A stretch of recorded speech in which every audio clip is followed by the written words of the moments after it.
Welcome to sports. I'm Bobby Scheppske. The Florida Gator volleyball team has won 13 matches in a row and will host the Alabama Crimson Tide next. The Gators have squashed, smashed, annihilated, and even rolled over the Tide in the past. Florida is 39-0 all-time against Alabama. In tonight's game, the Gators will run out against a talented Bama squad. The Tide currently sit in 4th place in conference and boast a tough team that is both physical as well. However, Bama isn't the same team when they hit the road, so look for the Gators to hold serve in the O-Dome. First serve is set to begin at 7.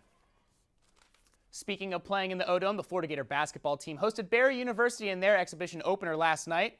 A bunch of new faces tried to finish what the seniors started last year. Redshirt junior Eli Carter's first game back from a broken foot was a successful one. Carter led the team with 21 points on 7 of 12 shooting, including 5 threes. And how'd the freshmen look? Well, Devin Robinson and Chris Chioza combined to go 4 of 14 from the field and 1 of 8 from 3.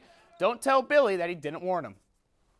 And I know what you're talking about. You get freshmen that get the first game, they're amped up, they're excited, they want to play well. And I spent time with them and said, listen, this is when guys play well. Focus on the things you can control. The Gators will try to heed Coach Donovan's advice when they open the season against William & Mary next Friday.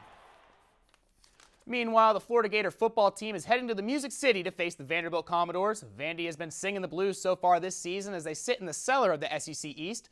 Vanderbilt is allowing just under 4.5 yards per carry, which should greatly benefit the Florida Gators. Both Kelvin Taylor and Matt Jones had 25 carries apiece against Georgia and combined for under 400 yards.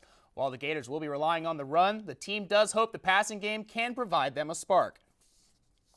Obviously, we've got some work to do in the passing game, and we've got to grow, and obviously that's got to be a dimension that we have in our offense. The Treon-led Gators face Vanderbilt tomorrow at 7:30. If you can't wait until tomorrow night, it's the final week of the regular season for the local high schools. Tonight, where as always, there is a great slate of games.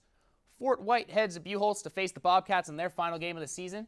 GHS heads to Wakulla as tests before they hit the playoffs next week. Eastside heads to Bradford County to face the Tornadoes. And PK Young hosts Bronson in their final game of the season. Well, it's certainly great that the UF volleyball team has won so many games against Alabama. Yeah, like I said, they're 39-0 all-time and 37-0 under Coach Mary Wise. Right, So thanks, Bobby. More news after the break. Stay with us.